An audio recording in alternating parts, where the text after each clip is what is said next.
How to add blues licks to a blues chord progression. Have you ever wondered how to spice up your blues chord progressions with some catchy blues licks?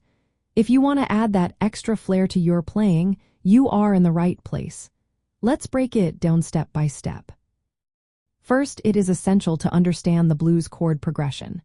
The classic structure is a 12-bar format that typically includes the first, fourth, and fifth chords. In the key of C, that would be C, F, and G chords. In jazz, this progression can be modified with additional chords for more complexity.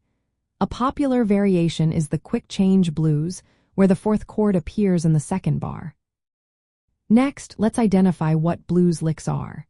Blues licks are short melodic phrases that capture the emotional essence of the blues.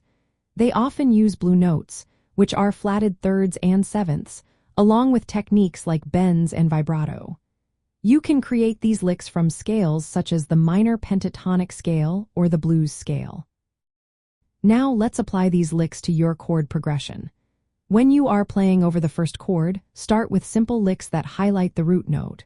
For instance, if you are playing over a C seventh chord, begin with a C note and incorporate the flatted third, which is E flat, and the flatted seventh, which is B flat.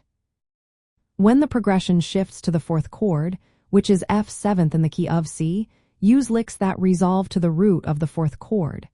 This creates a nice tension that resolves beautifully. As you move to the fifth chord, G seventh, think of it as a tension point. Use licks that guide the listener's ear back to the first chord. To give your playing a jazzier feel, consider adding chromatic passing tones to your licks. This adds a unique flavor and makes your lines more interesting.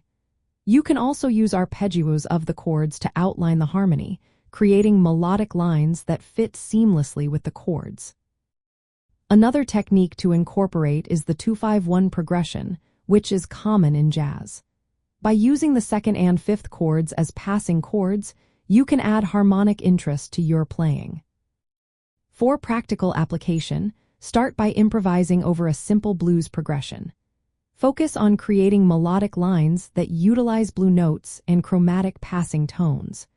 Practicing with backing tracks can also be beneficial. This allows you to experiment with different blues chord progressions and develop your ability to respond to harmonic changes. By combining these techniques, you can effectively add blues licks to a blues chord progression, enriching your sound and making your music more expressive. So grab your instrument and start experimenting with these ideas.